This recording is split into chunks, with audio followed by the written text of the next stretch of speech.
Bienvenidos a esta presentación, una novedad de nuestra editorial Ediciones Uniandes, una coedición con la Universidad Magdalena, Universidad del Atlántico y Universidad Nacional de Colombia. Para ellos un saludo, nos están viendo en esta transmisión en este momento. Y quería darles la bienvenida a nuestros invitados de hoy. Se trata del autor de esta magnífica obra muy esperada, segunda edición de Música, Raza y Nación, Música Tropical en Colombia, de Peter Wade, profesor de la Universidad de Manchester, que por su paso a Bogotá viene a acompañarnos esta tardecita y hablarnos de su reciente publicación en español. Profesor, muchísimas gracias por estar aquí acompañándonos. Y conversará esta tarde con Peter Wade, Jaime Monsalve. Él es director musical de Radio Nacional de Colombia. Para ti, Jaime, también muchas gracias por aceptar esta invitación y por acompañarnos. Entonces les doy la palabra para iniciar este conversatorio. Muchas gracias.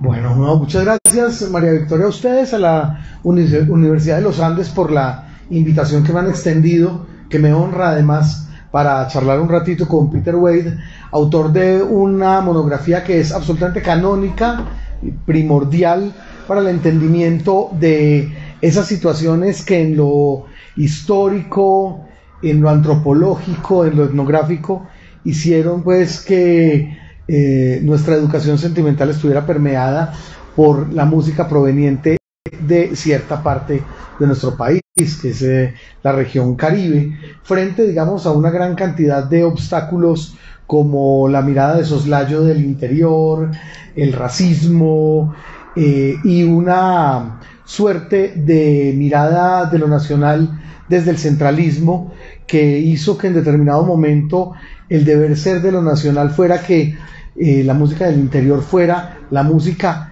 nacional, y tal es así que nosotros seguimos hablando de música colombiana cuando nos referimos al bambuco, al pasillo, al torbellino, a la guabina, a los ritmos del interior, y con lo cual uno se pregunta, y entonces la cumbia, el bullerengue, el vallenato, el currulao, ¿no es música colombiana también?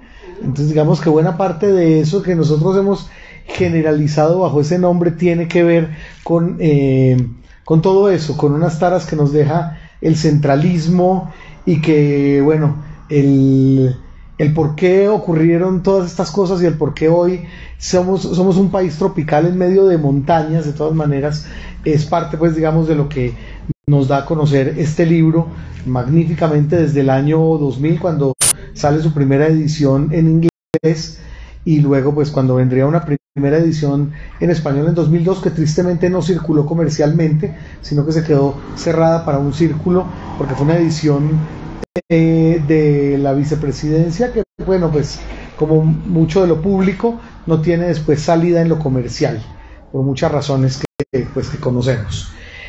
En un principio voy a darle la palabra a Peter, porque él quiere hacernos una semblanza de lo que ha sido, digamos, todo este proceso que lo tiene hoy aquí con esta buenísima noticia de la edición reciente, con nuevo prólogo, correcciones varias y, en fin, una revisión exhaustiva de lo que es este texto de Música, Raza y Nación, que no pierde vigencia después de tanto tiempo. Así que pues le doy la palabra a Peter, y ahorita pues volvemos con algunas preguntitas.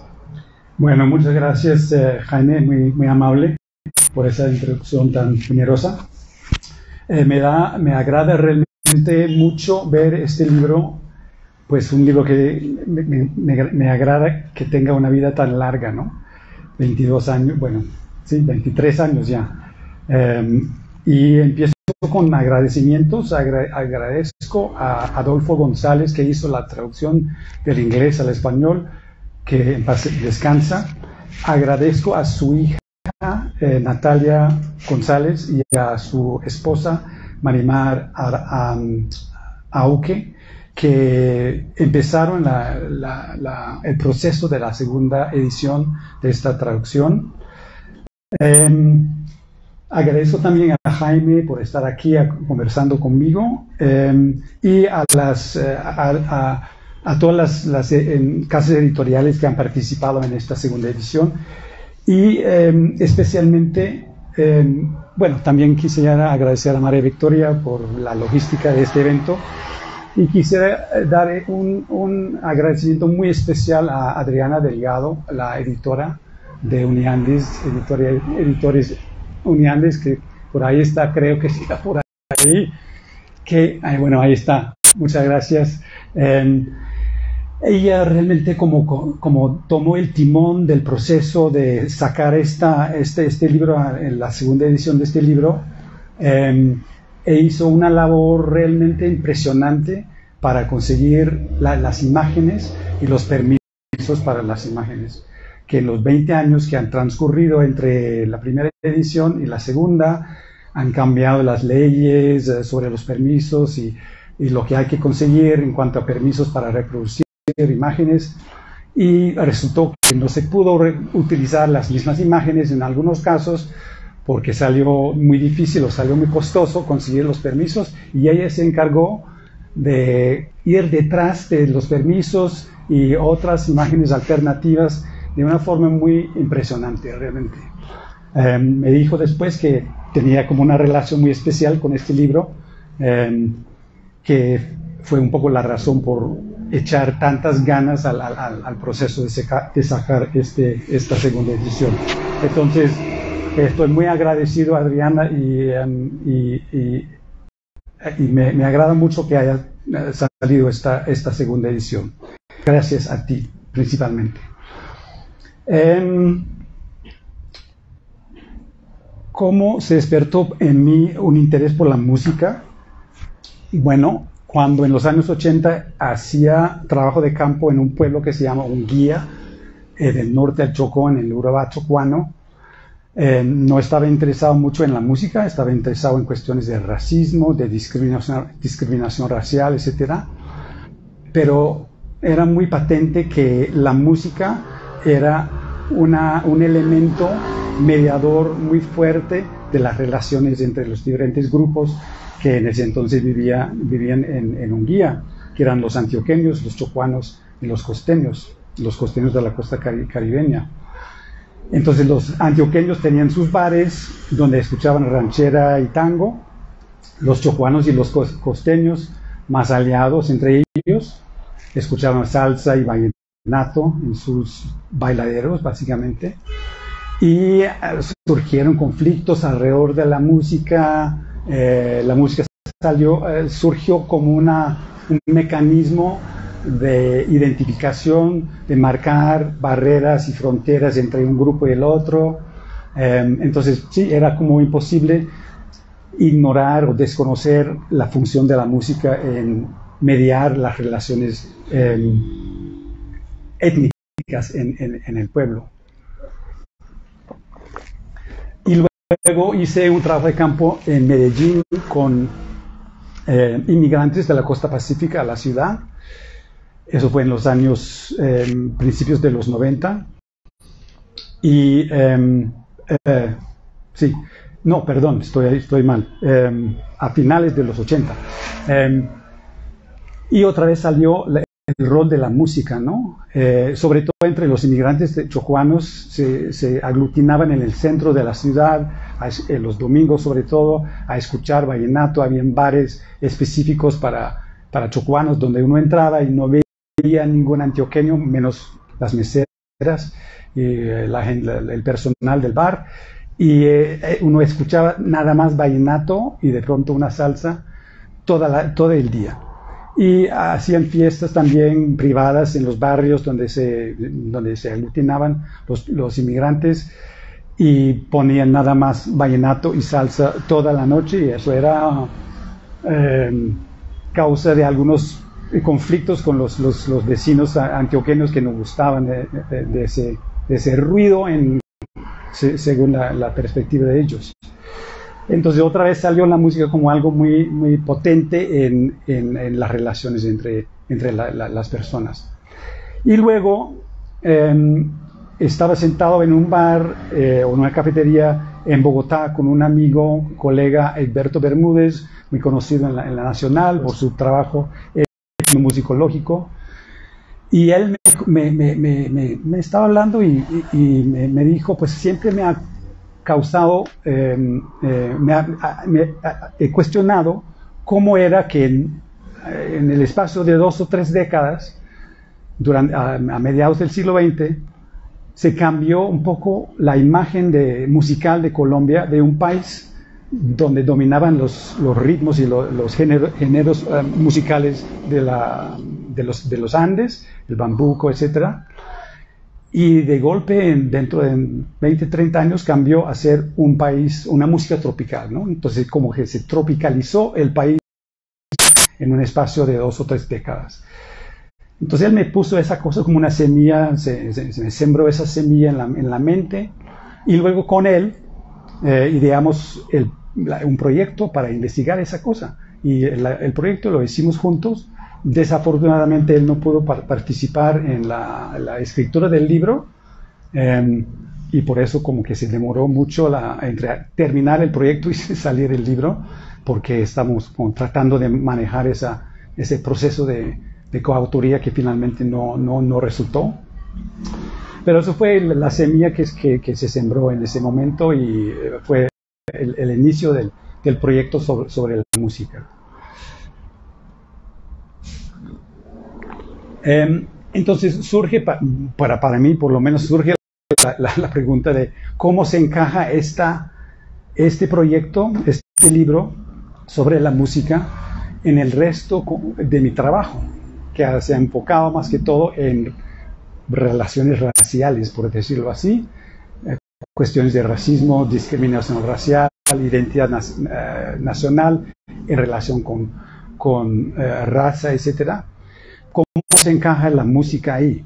Bueno, por un lado, porque la música es una manera muy potente de ver la identidad, como ya he dicho. Entonces, ver Colombia a través de su música es una manera de entender Colombia, la identidad colombiana en su diversidad, y entender cuestiones específicamente de raza, racializadas en esa identidad. Y me ha llamado la atención de que el interés del público en este libro y este proyecto ha sido mucho mayor que el interés del público en el resto de mi trabajo, ¿no? O sea, cuestiones de racismo no les interesa a los colombianos tanto como cuestiones de música. Ahí les dejo esa vaina ahí, ese chicharroncito, a ver qué piensan de eso. Bueno, un resumen del argumento del libro.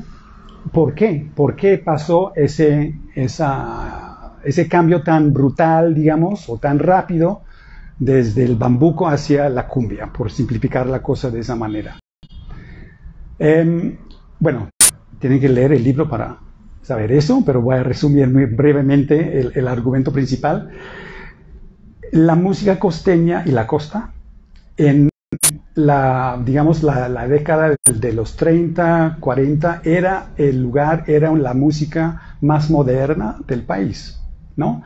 La costa tenía la primera aerolínea de Colombia, tenía la primera, tengo aquí la lista, una parte de la lista, la primera emisora, claro, tenía, la primera federación de fútbol tenía, el primer servicio de telefonía automática. Esas son algunas de las muchas cosas donde Barranquilla, sobre todo, sobresalía al resto del país, incluso Bogotá.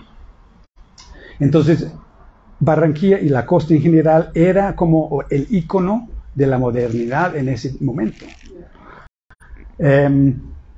Y la música como que captó algo con su jazz band, con las versiones modernizadas del porro, de la cumbia, en las manos de Luch Bermúdez, Pacho Galán, etcétera. Los jazz band también eran modernos en ese sentido, ¿no? O era en la vanguardia de la modernidad, digamos. Otra cosa importante que tiene que ver con eso es que la música costeña siempre se ha asociado con la sexualidad, con la sensualidad, etcétera, por bien o por mal. Eso es la asociación que tiene. Y en ese entonces también la sexualidad, o sea, una parte de lo que era la modernidad, la visión de lo que era lo moderno, era también una sexualidad liberada, ¿no? O sea, siguiendo las pautas en Europa, en los Estados Unidos, se veía una sexualidad liberada como algo moderno. Y era una época en la cual las mujeres ya estaban empezando a tener cierto grado de libertad, muchas veces por el empleo industrial que les daba medios de ganar su propio dinero, su propio salario. Entonces podían salir con esa plata que ganaban a clubes, a divertirse, a escuchar música, a pasarlo bien con sus amigas, ¿no? Solas, ¿no? Y jóvenes, mujeres jóvenes que salían con sus amigas a bares y a cervecerías, etcétera, etcétera. Entonces, la música de la costa y la música de la costa se veía como algo moderno. Al mismo tiempo, tenía también la posibilidad de entender esa música como algo tradicional, algo auténtico, porque era cumbia, porro, ritmos tradicionales con raíces folclóricas, etc. Entonces, eso siempre es el problema de la identidad nacional, del nacionalismo, que quiere ser moderno, pero al mismo tiempo quiere ser auténtico, quiere tener raíces auténticas, únicas, que son de ese país y no de otro país. Que la modernidad es muy genérica, todos pueden ser modernos, pero en ese sentido todos van a ser iguales, ¿no? Para ser iguales. Cada país necesita su propia identidad. Entonces la música de la costa también servía para eso. O sea, era moderno, pero al mismo tiempo tradicional. En ese sentido, la música costeña jugaba el rol de lo que Tom Nahan, un teórico del nacionalismo, llama el Jano, ese dios romano, Jano, que es una figura que tiene dos caras, que mira hacia atrás y hacia adelante al mismo tiempo. La música costeña podría jugar ese rol de Jano, mirando hacia el futuro y hacia el pasado. Y todo eso fue mediado también por la industria musical, que estaba en crecimiento muy rápido en ese momento, que era un proyecto más que todo comercial, ¿no? O sea, no le importaba tanto cuestiones de identidad, etcétera, no le importaba tanto lo tradicional en sentido de buscar raíces. Lo que le importaba era tener un éxito, encontrar una música que se vendía. Era una cosa muy, muy comercial, y las empresas musicales eran más que todo empresariales, ¿no? Entonces, utilizaban la atracción de la música y la vendían. Y por eso también eso ayudó a popularizar la música costeña y darle ese éxito que hemos visto. Bueno, eso es en términos muy sencillos el argumento del libro. Ahora escribí un prólogo especial para este libro, como mirando hacia los últimos 2 décadas, porque obviamente muchas cosas han cambiado, y es difícil resumir todos los cambios que han pasado en estos 20 años, pero voy a intentar hacer algo. Lo que se nota es, a nivel internacional, ha sido algo muy interesante, ha pasado algo muy interesante, que es una reedición de la música tropical de las décadas desde los 40 hasta los 70, con un mayor enfoque en las décadas de los 60 y 70. Es una corriente que creo que se da en el país, pero más que todo afuera. Soundwaves Records, por ejemplo, han sacado muchas compilaciones. Analog Africa, que hablamos durante el almuerzo de hoy. Y es una corriente como de rescate de raíces, pero en algunos casos con innovaciones. Onda Trópica de Will Quantic Holland, también, que salió por Soundwave, es como una fusión de ritmos de la costa tradicionales con otros ritmos más modernos, más recientes. Otro ejemplo es un disco que se llama Magín Díaz, El Orilla de la Rosa, de un amigo mío, Daniel Bustos, que salió en 2017, que también es Magín Díaz, es un anciano, ya murió. Sí. En ese momento tenía como 91, 92 años. Y Daniel arregló de combinar performances de él con mucha gente, como 20 personas, sí, artistas de todo el mundo, del África, de Europa, de los Estados Unidos, y es un disco muy interesante, ¿no? Sí. Sí. Entonces, algunas innovaciones que no simplemente reencauchan lo ya conocido. Pero por ambos lados hay como una corriente de nostalgia, ¿no? De rescate, de ver hacia atrás, que es un fenómeno, digamos, generalizado de la posmodernidad, ¿no? Y en esto, al mismo tiempo, algunas de estas producciones destacan el aporte de la música afro. Estoy hablando de dos discos que utilizan el archivo, más que todo, de discos fuentes y sus producciones de Afro Sound de los años 70. Uno de ellos es Palenque, Champeta Criolla y Afro Roots en Colombia, de 1975 hasta el 91, es el periodo que cubre el disco. Y el otro es ya lo que mencioné antes de Analog Africa, que es Diablos del Ritmo, The Colombian Melting Pot, 1960 to 1985. Entonces, esos discos ponen a flote, o sea, sacan a la luz pública la importancia de esa música afro en Colombia, que es algo que, pues, no era tan evidente, digamos, en las versiones de la cumbia comercializadas, digamos, de la cumbia, el porro de los años 70, 40, 50, 60, pues era música tropical, ¿no? No era obviamente negra, o sea, quizás tenía esa acepción en Bogotá, sí, en los años 40, cuando Lucho Bermúdez vino a tocar, sí era música negra para la gente de los clubes sociales de la élite.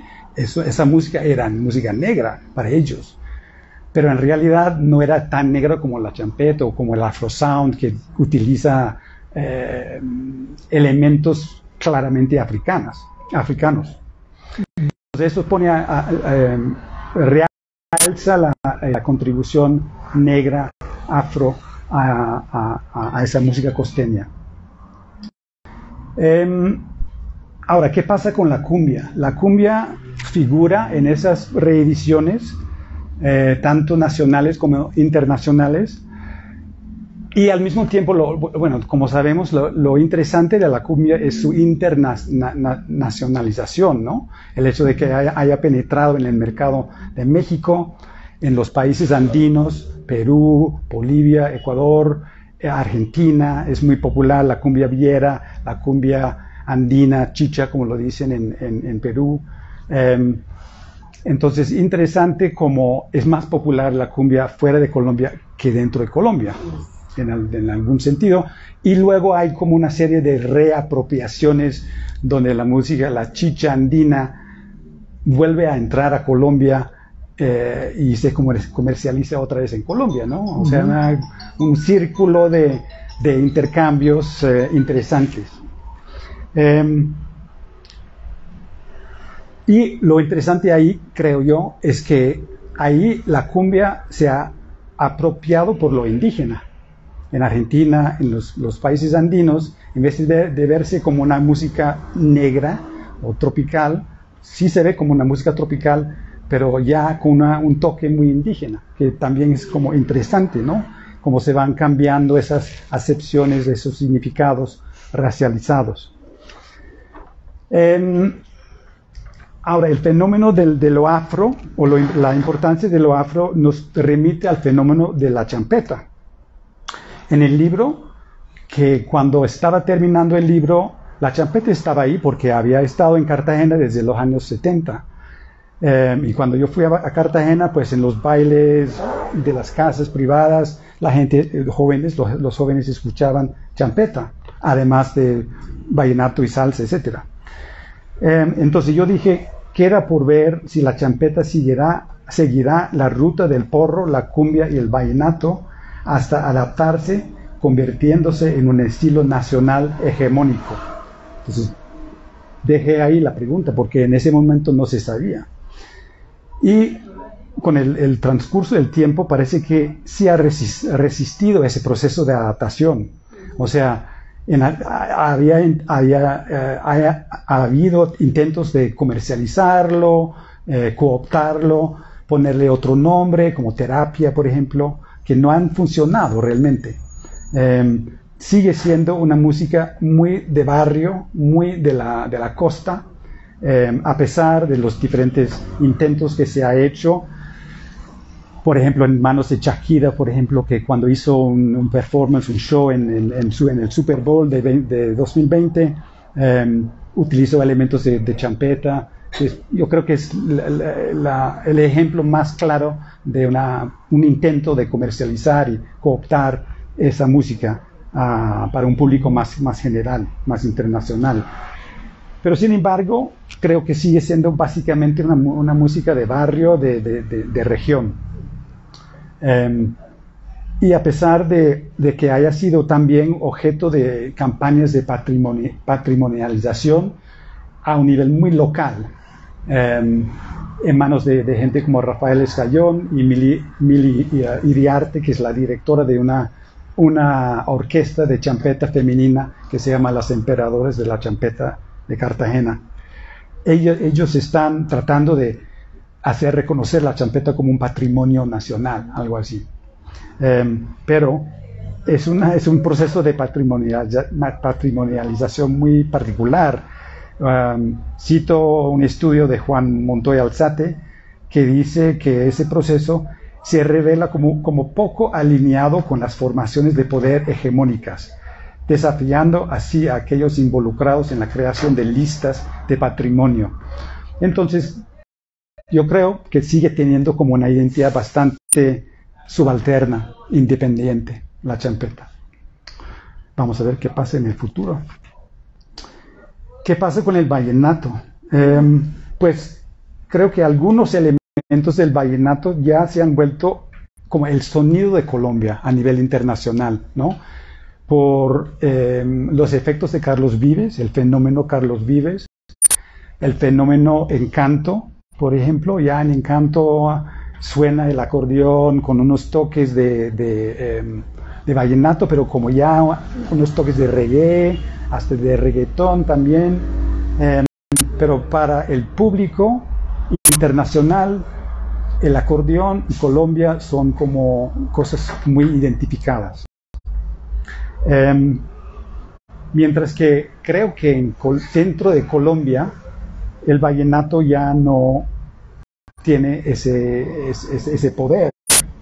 En una reseña que hizo Daniel Samper Pisano de la primera edición de este libro,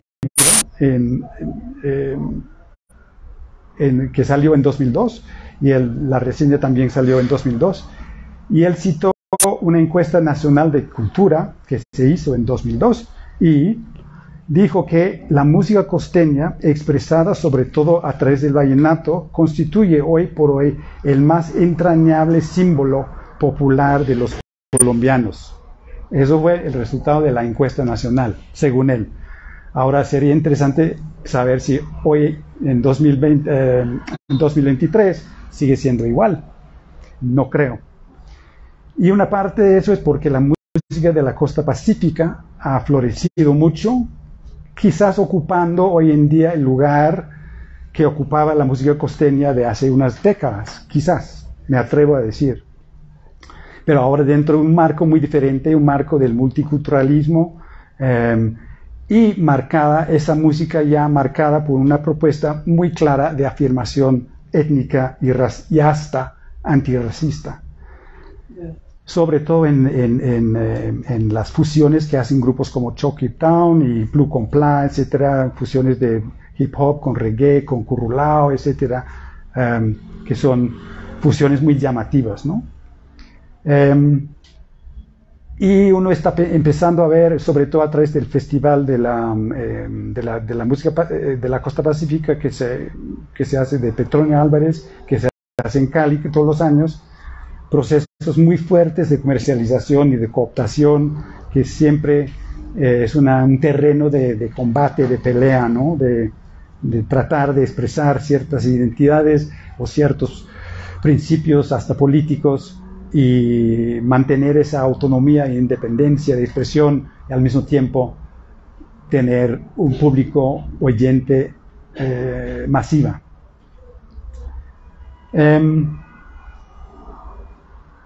Y hay que recordar también, para mí es importante recordar que mientras que florece esta música de la costa pacífica, ha ido creciendo también la violencia. O sea, una parte de la popularidad de la cultura del Pacífico aquí en Bogotá, en Medellín, en Cali, es el desplazamiento forzado de mucha gente del Pacífico hacia estas ciudades. Una extrema violencia,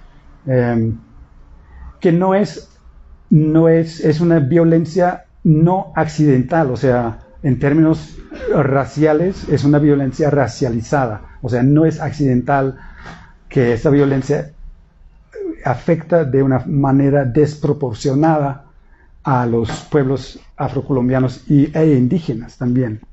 Leí una cifra muy impactante el otro día, que venía de las Naciones Unidas, en sus procesos de verificación del proceso de paz, etc.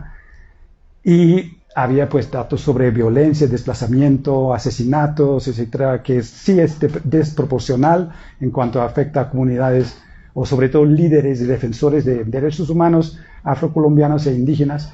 Pero el más impactante era la población que encontraba su movilidad restringida, y el 96% de la población que encontraba su movilidad restringida era población afrocolombiana o indígena. Impresionante, ¿no? O sea, gente atrapada en la región que no pueden salir por cuestiones de violencia. Sí, entonces sí, nada más quería decir eso, que detrás de estos procesos de música que les interesa a mucha gente, aparentemente hay que recordar que hay procesos también de violencia, de desplazamiento, de sufrimiento, etc. Y en el libro, pues no era un argumento muy fuerte, pero sí planteé de alguna manera la posibilidad de que el auge de la música costeña, que era una música alegre, el hecho de que ese auge coincidiera con una época de extrema violencia, o sea, la violencia como la conocemos de los años 50, no era un accidente. O sea, el hecho de que por un lado haya olas de violencia muy extrema y por el otro lado hay un auge de música alegre que le deja a la gente olvidar los problemas y la violencia, no era quizás un accidente, no sé. Y podemos quizás pensar algo parecido, que el auge de la música de la costa pacífica no es, o sea, tiene una relación no accidental con la extrema violencia que se vivió hoy en día en Colombia. Aunque hoy en día la música tiene una dimensión de crítica social mucho más marcada de la cumbia de los años 60. Bueno, con eso, gracias.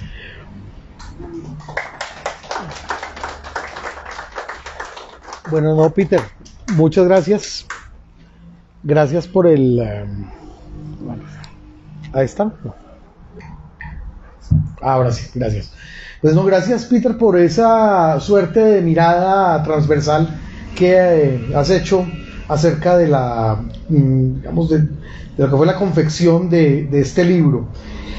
Yo quisiera, de todas maneras, preguntarte por la manufactura en su momento. Después de que Egberto Bermúdez te sugiere que ahí hay una beta inexplorada, quisiera saber, por ejemplo, si te encontraste documentos previos que de alguna manera hubieran sustentado, hubieran tenido una base sobre la cual trabajar, y a partir de ello ¿Cuántas fuentes consultaste? ¿Cuánto tiempo duró el trabajo de campo? ¿Y qué tan fácil fue, digamos, todo el proceso? Sí, buena pregunta, interesante pregunta. En realidad no encontré ningún texto ya elaborado que explicara el auge de la música costeña, ¿no? O sea, ese proceso, esa historia, sí, muchas cosas sobre la historia de la música costeña, quién tocó dónde, quién sacó el primer disco, quién era el verdadero autor de tal tema, muchas cosas así muy detalladas, y algunas cosas de Egberto Bermúdez sobre el proceso por el cual la cumbia empezó a ser tocado por los jazz bands, etcétera, etcétera, pero como un acercamiento íntegro para explicar ese cambio no lo había. En cuanto al proceso de la investigación como tal, pues estuve aquí en Colombia unos 9 meses, 10 meses. Estuve en Bogotá haciendo entrevistas, haciendo búsquedas en los archivos. También contraté a diferentes asistentes de investigación para que me hicieran ese tipo de búsqueda, porque había tanto material en los archivos. Entrevistando a diferentes personas en la música, la industria disquera, en Codiscos, en Disco Fuentes, bueno, en Disco Fuentes fue en Medellín, obviamente, en Sonolux, por ejemplo, también a músicos como Matilde Díaz, etcétera. Luego hice otro trabajo de campo en Medellín, enfocado básicamente en Discos Fuentes y sus archivos, y entrevistando a mucha gente allá también. Luego pasé a Barranquilla y pasé unas semanas, como 6 semanas en Barranquilla, Cartagena. Ahí también Egberto estuvo conmigo durante un tiempo. Fuimos juntos a Cartagena a entrevistar a Curro Fuentes. Y sí, básicamente eso eran los polos principales de la investigación: Medellín, Barranquilla y Bogotá.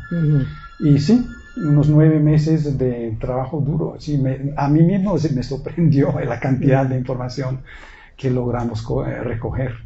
Sí, información que seguramente no estaba documentada tal cual como tú lo afirmas, y de existir impresos, seguramente pues estarían limitados a autobiografías o a textos muy panegíricos, que también creo que en eso los músicos han sido como muy proclives, en detrimento del dato puro, ¿no? Del dato duro y puro. Sí. Hay muchos libros que son más bien como ditirambos, sí, como hagiografías de alguna manera. Sí.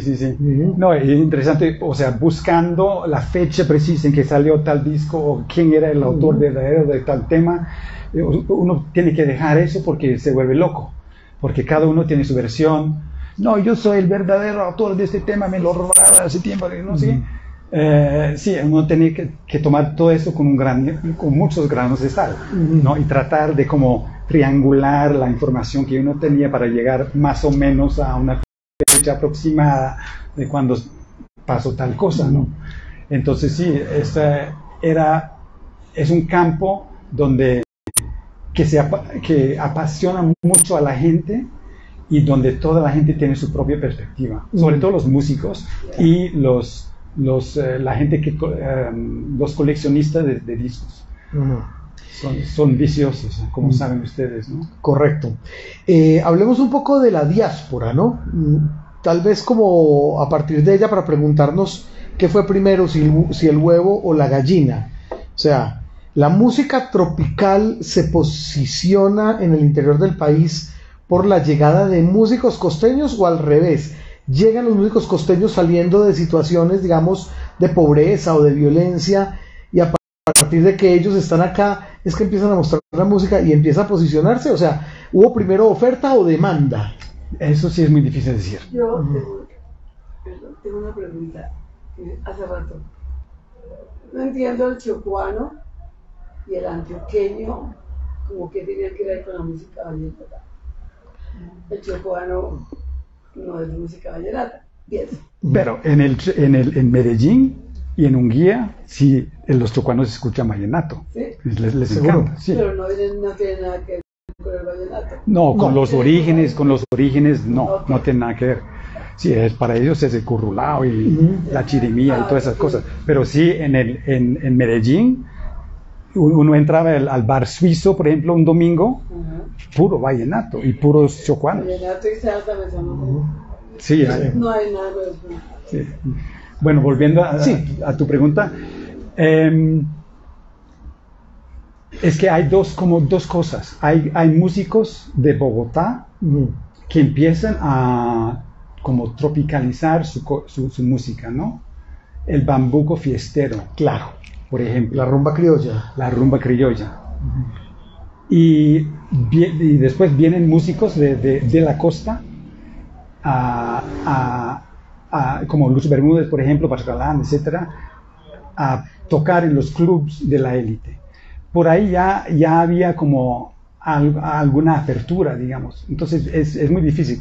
No se sabe cuál vino primero. Es como una combinación de factores, ¿no? Ujú. Y también estudiantes de la costa que venían a estudiar y traían su propia música, sus propios gustos, se juntaban a hacer fiestas y sobre todo las mujeres, jóvenes estudiantes, pues les gustaba las fiestas de los costeños, ¿no? Ujú. Entonces ahí también penetraba esa música. Entonces es un juego de factores muy complejo que resulta en el auge de esa música. Claro. En esa aceptación tuvo que ver, supongo yo, la organología, ¿no? El hecho de que Lucho Bermúdez, Pacho Galán y Edmundo Arias tuvieran unas orquestas que inmediatamente remontaban al formato de Big Band del swing Sí. norteamericano frente a lo que podríamos llamar más negroide o más indigenista, como decir un conjunto de acordeón, caja y guacharaca, ¿no? Sí, claro. Sí. Sí, era importante que era un jazz band, ¿no? O sea, tenía ese toque de moderno, de sofisticado, etcétera, etcétera, que remitía a las orquestas de los Estados Unidos, de Europa, etcétera. Eso era importante para la élite, ¿no? Para que entrara en los clubes de la élite. Ujú. Bueno, pero estaba sucediendo de alguna manera lo contrario en los clubes de élite justamente de la costa Caribe, y en los momentos en que, por ejemplo, el Festival de la Leyenda Vallenata se hace popular. Ujú. Colacho Mendoza contaba que en los clubes de Alcurnia de Valledupar no dejaban entrar a un acordeonero, por Ujú, ejemplo, sí. mientras que seguramente en Bogotá la cosa ya estaba cambiando de perfil. Bueno, no, acordeón no. O sea, jazz band sí, pero acordeón no tanto. ¿Qué sucedió, digamos, o qué tuvo tanto que ver el hecho de que gente como Bovea y sus vallenatos, o Hernán Rojas, el cantante vallecaucano que funda en Argentina los Guaguancó, o Efraín Orozco de Cajibío, Cauca, hubieran salido del país a mostrar la cumbia? ¿Será que de alguna manera nos avalaron en el exterior para nosotros poderla recibir en su momento? Claro, porque Lucho también salió a Argentina, en muchos sitios, a México, y en Argentina también formaron orquestas tocando cumbia colombiana, pero con músicos argentinos. Entonces eso era también una parte del respaldo que tenía la imagen de esa música, que gustaba mucho en el exterior. Uh-huh. Hablemos un poco de la responsabilidad de las disqueras también en eso, en esa diáspora, en la llegada de la música costeña al interior. Discos Fuentes nace en Cartagena y luego se desplaza a Medellín. En Medellín nace Codiscos, nace Sonolux, luego Sonolux viene aquí a Bogotá. En Bogotá está también el sello Vergara, que por ejemplo graba a los Alegres Vallenatos, que es el primer conjunto vallenato que hay en Bogotá, básicamente, de Julio Torres Mayorga. ¿Qué responsabilidad tuvieron las disqueras en la aceptación popular de la música tropical en el interior? Mucho, claro, sí. Discos Fuentes era una fuerza muy importante en eso. Y por eso insisto en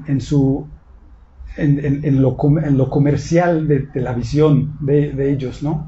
De Antonio Fuentes. O sea, obviamente tenía cierto proyecto en querer popularizar la música costeña, ¿no? Como identidad nacional, etcétera, o identidad regional, promover la identidad de la cosa, etcétera, pero básicamente era un empresario él. Entonces buscaba lo que se vendía y experimentaba con todo, ¿no? Entonces cogía un músico y lo ponía con otro músico y mezclaba cosas y ponía acordeón o trompeta, lo que fuera, lo que funcionaba.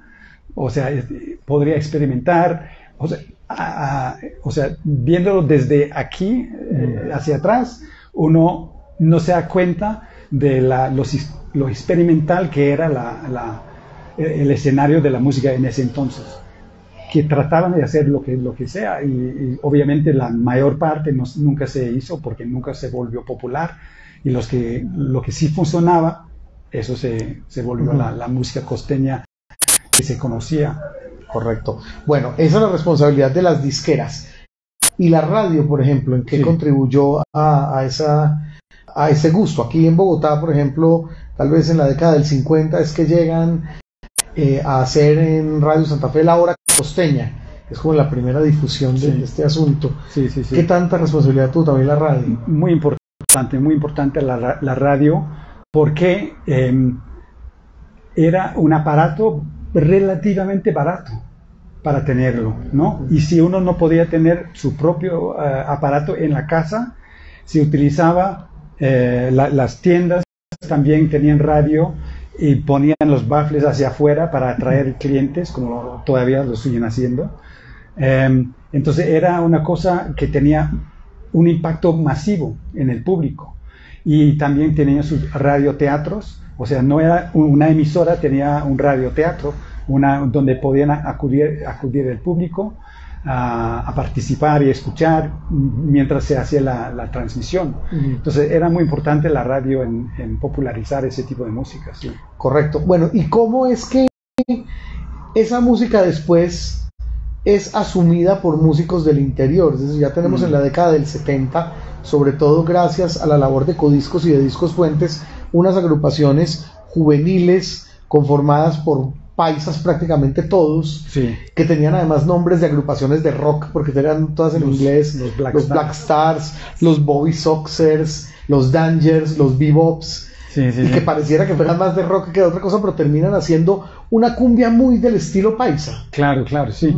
Sí, eso era el sonido paisa, era una manera era una cosa de debate entre los costeños que no gustaban de esa música porque era el chucu chucu, que lo llamaban, con un ritmo muy mecánico, muy monótono según ellos.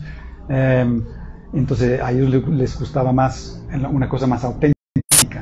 Entonces sí, es una parte de lo que es la comercialización, la cooptación, la apropiación cultural, y según algunos se daña la calidad, la autenticidad de la música, pero que no son procesos que se pueden controlar.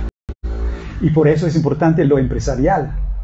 Y que una persona como Antonio Fuentes, por ejemplo, los dueños de Codiscos, no tenían un proyecto ideológico, tenían un proyecto empresarial comercial. Entonces, obviamente, cuando uno mira en el tiempo, en la semana, la revista Semana, los comentarios que se hacía desde la élite hacia esa música, es un racismo descarado, impresionante, el lenguaje que utilizaban para hablar de esa música, y a los músicos, de la gente que bailaba esa música, es increíble. Entonces, obviamente, a la élite conservadora, bogotana, paisa, no le gustaba esa música, pero no podían controlarlo. Y había una preocupación real, ¿no? Porque esa música llegara a tomarse el país, como bueno, finalmente pasó. Sí. Una preocupación muy importante que se ve también un poco reflejada en los festivales de música andina colombiana, cuando uno se da cuenta que quienes están sobre la tarima, que son normalmente jóvenes de academia que han aprendido a tocar de manera muy virtuosa la guitarra, la bandola y el tipi, pues obviamente la gente que está frente a ellos en el escenario les cuadruplica la edad, y se da uno cuenta que es un público que va de salida y no no se ha pensado mucho en la generación de público para esas vertientes en particular. Pues no sé comentar, decir lo que dices es cierto y no, pues no sé. Complicado, ¿no? Porque es complicado, sí. Nosotros con un compañero de radio que está por allí, don Luis Daniel, siempre nos sorprendemos con cada descubrimiento que hacemos de los viejos vinilos de música tropical y decimos, esta gente era de una avanzada impresionante, estaban a la vanguardia y eso lo sentimos hoy, pero cuando uno va a hablar con los disqueros o con esos músicos, ellos dicen, nosotros estábamos grabando para vender. Esto se suponía que iba a ser música comercial. Ahora uno la escucha y encuentra una cantidad de ribetes vanguardistas muy interesantes. Sí. ¿Qué siente usted respecto de esa música? Sí, no, es interesante. O sea, lo que digo de lo experimental. O sea, las cosas que hacía Discos Fuentes en los años 70, unas cosas impresionantes. El Afro Sound, por ejemplo, o sea, la diáspora africana. Impresionante. Waganda, Kenia, toda esa referencia al oeste de África muy marcada, muy abierta. Es increíble lo que hacían. Bueno, y qué decir, por ejemplo, de esa imitación que hubo de lo africano en Barranquilla con sellos pequeños como Machuca, que básicamente al no tener posibilidad de licenciar música africana se inventan su propia música africana en su propio lenguaje y llevan artistas a que canten en jerigonza y los graban con tambores que suenan completamente como al Congo o a Zaire. Pues lo mismo que pasó después con la champeta, ¿no? Que eso empezó con discos que venían del Caribe, de Haití, de París, del oeste de África, con marineros y todo, o algunos disc jockeys que iban allá, picoteros, que iban especialmente a París a buscar discos africanos, y luego venían a Colombia y borraban las etiquetas para que no se diera cuenta de dónde venía esa música, etcétera, etcétera. Y luego empezaron los mismos músicos de la costa a hacer su propia versión de champeta, ¿sí? Porque encontraban ahí una manera de expresar su identidad y de querer poder hacer esa música.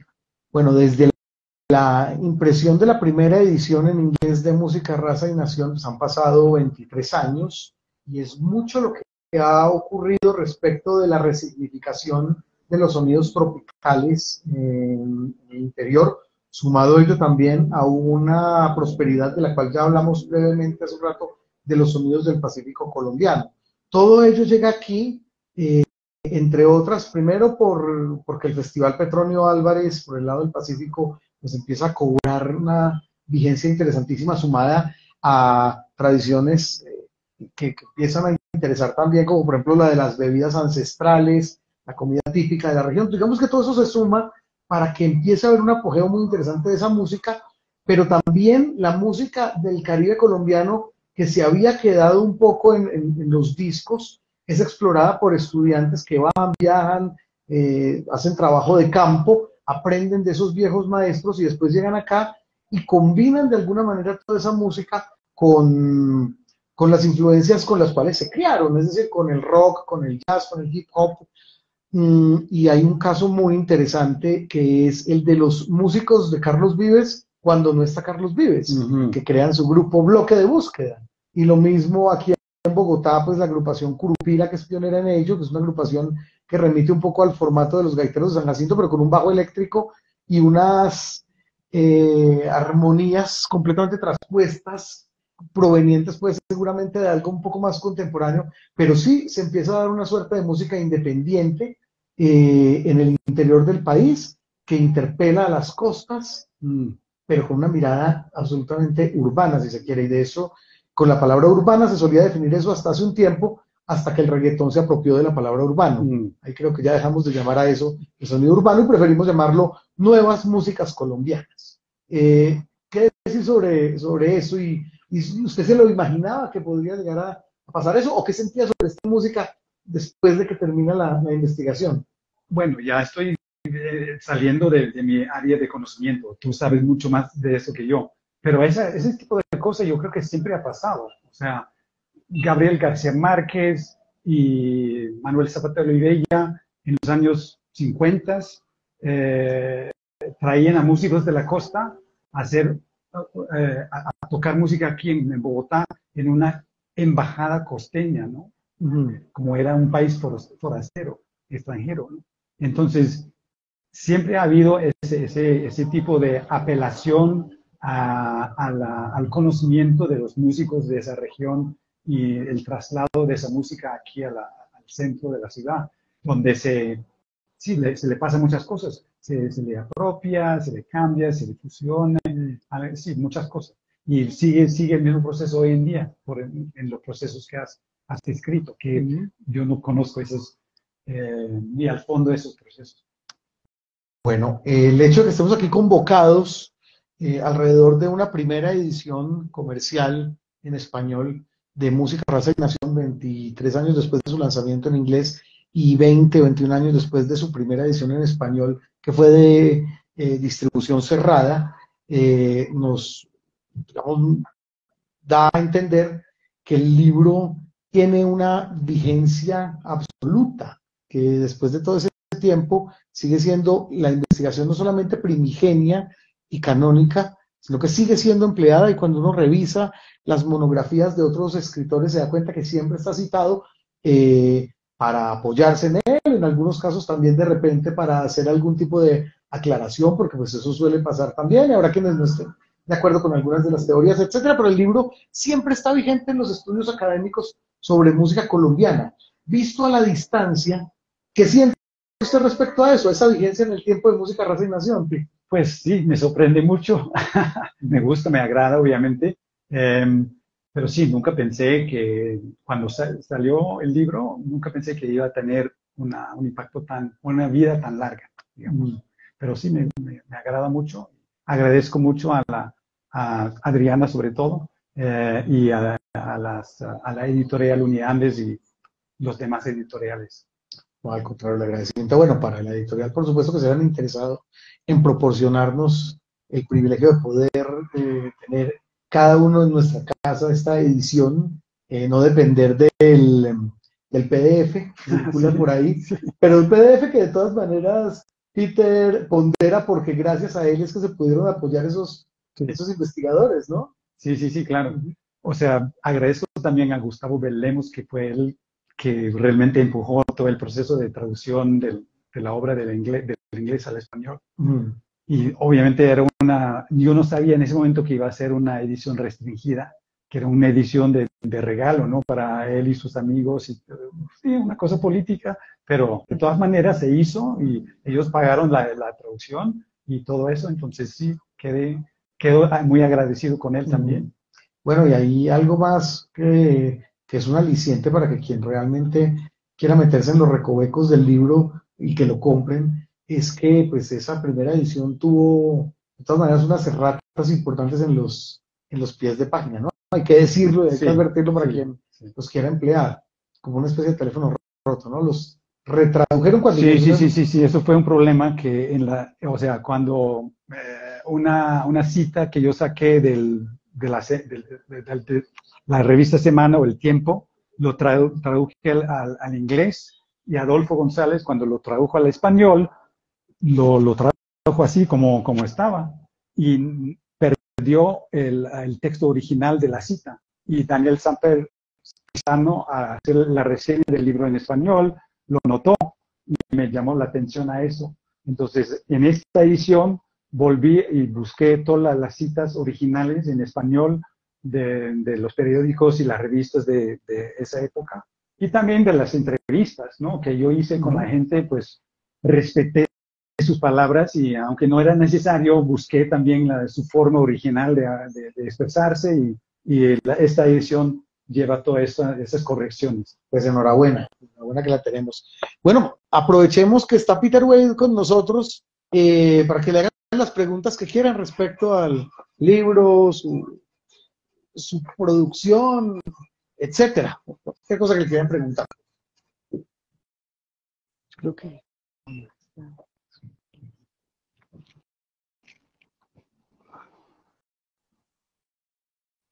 ¿Qué tal? Buenas noches. No, primero, de verdad, aplaudir que se saque esta edición. A mí me parece una vergüenza, de verdad, que haya pasado tanto tiempo para que hice una edición comercial. Yo fui de los que creció con el el PDF. PDF y una versión que se encontraba en la Luisa Milarango, que era un clon, o sea, ni siquiera era No puede ser. el original, sino una fotocopia autorizada. Entonces, o sea, es una vergüenza que pase eso. Y además siendo una investigación tan canónica que absolutamente toda la antropología y sociología y musicología colombiana ha citado hasta el cansancio.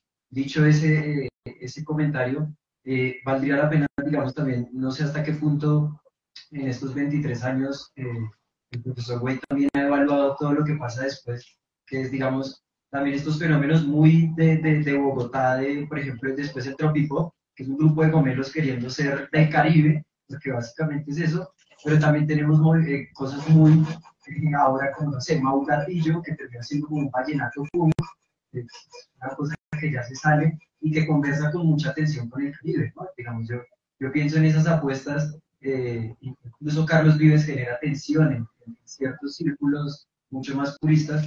¿Qué pasa ahí, digamos, por un lado? Y segundo, digamos, hablamos de toda esta parte de esta emergencia de la música pacífica, que es absolutamente interesante, con Blue con Black, sí, desde Tumaco, Galleta Records, en su momento Junior Jane asesinado, pero también Alexis Play, pues, toda esa movida, pero también tenemos por otro lado, uy, no sé por qué estoy haciendo intérprete, también tenemos por otro lado toda esta movida del reggaetón, que se vuelve ahora también una mirada hacia afuera de Colombia, pero también las apropiaciones que ha hecho el reggaetón de la cumbia, no precisamente en el contexto colombiano, sino muy desde el contexto argentino, en donde el beat ahora es muy cumbiero, en donde tenemos agrupaciones, bueno, quizás en Colombia con Dower and Damper y Afroturro y todas estas movidas en donde el beat se vuelve muy cumbiero y de repente es lo que vuelve otra vez urbano al reggaetón, que ya ha dejado de ser urbano, pero se vuelve otra vez muy urbano y muy de la calle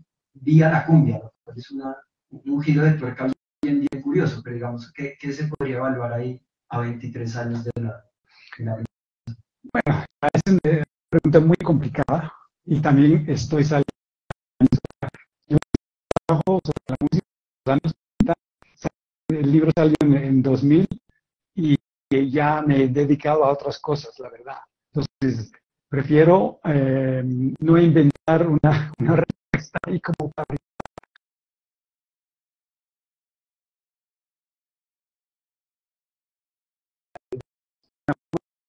procesos musicales que han pasado en Colombia en los últimos 20 años, más o menos sé algunos, pero no puedo comentar muy detalladamente sobre lo que has dicho, que me parece que es un resumen bastante completo de lo que ha pasado. Sí, la cuestión del reggaetón es muy interesante.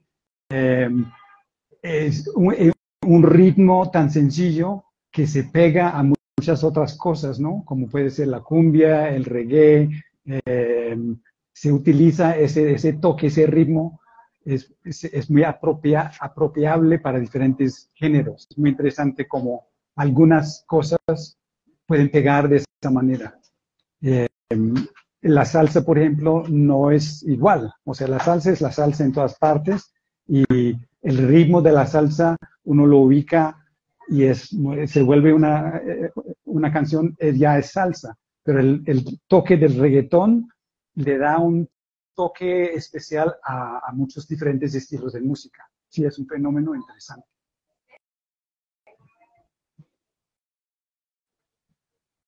Bueno, buenas noches. Yo tengo una inquietud, sobre todo un poco desde la observación de lo que es el patrón rítmico, ¿sí? que hay un patrón rítmico común en la música afro, que Centroamérica también lo ha venido mostrando. ¿Qué pasa con por ejemplo, lo que entendemos como el reggaetón, todo el patrón del tumpa-tumpa, sí, ese patrón rítmico que sigue ahí, y que para momentos contemporáneos como estos, donde la música, además por el escenario de globalización, y todo lo que entendemos como la pop, pues bebe de ese patrón rítmico, y es como a nivel investigativo, pues uno se puede sentar a discernir la etnicidad con la música contemporánea, ¿sí? Cuando tenemos todo un mestizaje también de la música, cuando la pureza y el purismo étnico y racial que puede haber detrás, pues no es tan evidente, Y muchas veces en las discusiones, incluso en el terreno de la producción musical, se da sobre, no, pero esa música, ¿usted está apropiando cultura o ya estamos en el mensaje? ¿Sí? Y entonces el patrón rítmico ya es cosa de todas y todos nosotros, o hay un ejercicio de apropiación cultural. ¿Sí? ¿Cómo hacer una investigación contemporánea sin caer en el purismo, pero sin desconocer los límites con la apropiación cultural? Qué buena pregunta. Es una buena pregunta, Sí. sí. Es muy complicado. Eso es la identidad. O sea, son cuestiones de identificación. No es únicamente la música, puede ser cualquier cosa. O sea, cómo se identifica una cosa, un producto, un elemento cultural como negro, o blanco, o mestizo, o indígena. Eso es un juego, como todas las identidades, es un juego de afirmar o de atribuir identidad a una cosa, a otra persona, y reclamar identidad para uno mismo. Y es un juego muy complejo de afirmaciones y de reclamos y atribuciones de identidad, ¿no? Entonces, no se puede decir que esta música es negra o esta música, o sea, depende de quién, para quién es negra o quién lo dice que es negra. Entonces, el purismo es algo que trato de evitar porque siempre es una cosa ideológica. Cuando alguien dice que esa música tiene esta identidad, es una cosa ideológica, es hacer una afirmación de pertenencia, etc. Yo como investigador, para mí eso es un hecho etnográfico, ¿no? Ese reclamo o una atribución de identidad siempre es un hecho etnográfico que se tiene que estudiar. No lo puede tomar como por sentado. Entonces, el trabajo del antropólogo es investigar quién está haciendo cuáles afirmaciones y cuáles son las afirmaciones que pegan, ¿no? Que forman una narrativa coherente y convincente. Y cuáles son las condiciones bajo las cuales una cierta versión de la identidad o una cierta versión de la realidad se vuelve hegemónica o no, ¿no? Entonces, sí, no sé si eso responde pero más o menos ahí va la cosa en mi opinión, ¿sí?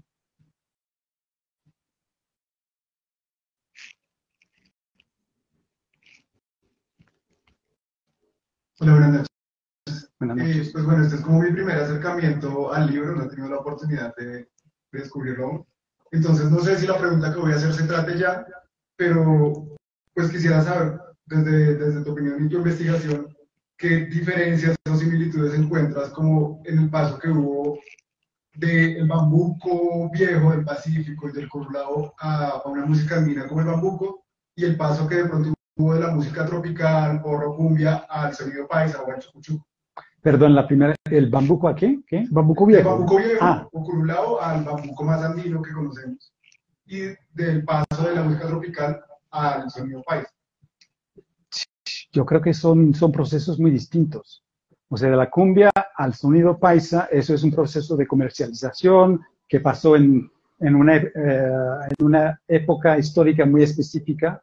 El bambuco ya es una cosa muy, muy distinta. O sea, el hecho de que haya bambuco en la costa pacífica y que haya bambuco en la región andina, son cosas históricas que se remontan por lo menos al siglo XIX o hasta más atrás, que yo personalmente no conozco esos detalles históricos. Yo sé que hay algunos estudios sobre el bambuco, históricos sobre el bambuco en Colombia, y hay mucho debate sobre de dónde salió, cuál es la relación entre el bambuco viejo de la costa pacífica con el bambuco andino, si eran simplemente un término, un nombre que se le daba a géneros muy distintos, o si hay una relación que uno era primero y luego evolucionó los demás formas del bambuco desde esa raíz pues yo no sé y creo que tampoco se sabe. Yo estaría dispuesto a pensar que el mismo término bambuco, que es un término de origen africano, se le daba a diferentes géneros o prácticas musicales pues creo que en la época colonial. Hasta ahí voy, ¿no? Aunque realmente creo que el bambuco como tal surgió a principios del siglo XIX, el término. Obviamente había antecedentes en la música de la época colonial, pero la verdad es que no sé. Es una investigación que puedes hacer si quieres.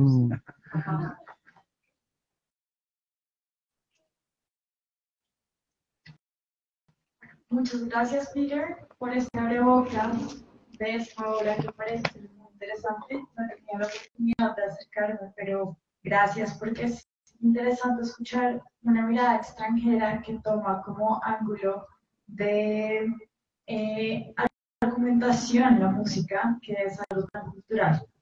Mi pregunta va enfocada hacia el narcotráfico. ¿Cómo?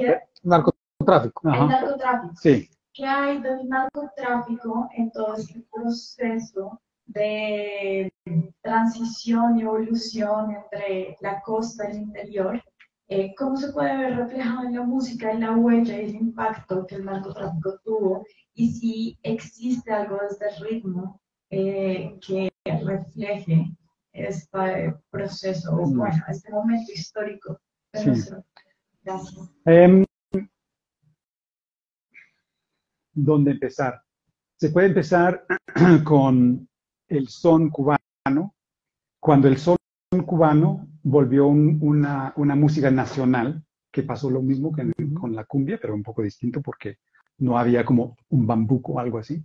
Pero un elemento importante en la nacionalización del son era las parrandas, las fiestas que patrocinaban los ricos, los hombres ricos patrocinaban fiestas encerradas, no encerronas durante 3 días, fiestas donde invitaban a soneros, a gente negra de la clase baja, de que no tenía, donde el son realmente era prohibido como, o sea, la policía muchas veces lo prohibían, entraban a las fiestas, etcétera, confiscaban los instrumentos, etcétera, pero esos hombres ricos invitaban a soneros a sus fiestas a entretener a ellos mismos y a su gente. Entonces, lo mismo pasa en la costa. Y eso es antes del narcotráfico. El Valledupar es un elemento importante en la evolución del vallenato como un sonido asociado específicamente con esa región. O sea, música de acordeón y con caja y guaracha había en toda la costa atlántica y en Panamá. Pero el hecho de que esa música a través de ciertos ritmos se asociara con Valledupar o con la región de la provincia, digamos. Un elemento en eso fue el patrocinio de hombres ricos, blancos o mestizos, patrocinando a músicos de la clase obrera, rurales, campesinos, etc. Y los narcotraficantes también hacían lo mismo, ¿no? Utilizaban su dinero, invitaba a gente y los podía pagar, pues, cantidades millonarias, ¿no? Impensables. Entonces, eso sí tuvo un impacto, pero no era un impacto desconocido. Tenía antecedentes, era una práctica normal, pero llegó a ser una práctica que tenía más renombre por los narcotraficantes y sus maneras extravagantes de tener fiestas y de gastar dinero y de llevar a los músicos en avión y todo eso, ¿no? Entonces sí tenía un impacto, pero es importante tener ese impacto en su contexto para no exagerar la cosa, ¿no?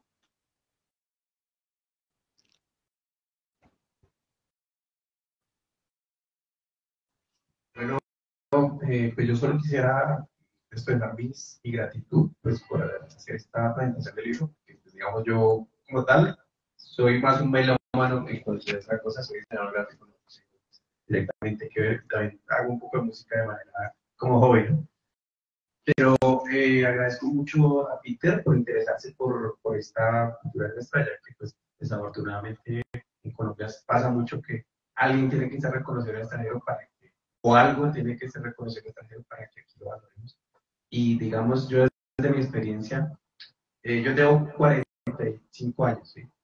Conozco, ahorita hay mucha gente joven que está valorando, por ejemplo, a raíz de lo que hace, por ejemplo, la Radio Nacional, que también agradezco mucho el esfuerzo que hacen apoyar a los grupos emergentes, a los grupos, no solamente los emergentes, sino a los que, por ejemplo, esta mañana escuché a Cumbia Bogotana de Aníbal Velázquez. Música que tampoco ya no suena en ninguna emisora, no la suenan, por alguna razón será, pero no la suenan. La Radio Nacional hace esa labor. Y desde mi punto de vista he conocido mucha gente de mi edad o más viejos o más jóvenes que definitivamente tienen un desprecio infinito hacia la música colombiana. Llámese vallenato, llámese bajuco, llámese como sea. Y es muy interesante que alguien, o bueno, también es un poco triste que tenga que venir alguien de ultramar inclusive a decirnos, miren, lo que ustedes tienen es valioso, es importante, tiene muchas cosas rescatables. Y pues a ponernos también a verlo con otra mirada, a explorarlo. Yo personalmente siempre he valorado mucho la música colombiana. Hago un poco de música, me gusta hacer cumbia, la armónica, la guitarra, al tiempo, y pues me gusta recrear esos sonidos en mi experiencia como músico amateur. Inclusive pues yo algunas presentaciones y pues eso me ha dado de pronto no mucha satisfacción económica, pero sí hace muchos amigos de inclusive de otras culturas a través de hacer eso. Después solamente la gratitud por tener tanto a la Radio Nacional como a este espacio, a esta librería, y obviamente a Peter Waite, pues seguramente muy pronto me pondré a esculcar bien el libro para ver qué es lo que tiene. Gracias. Gracias. Gracias.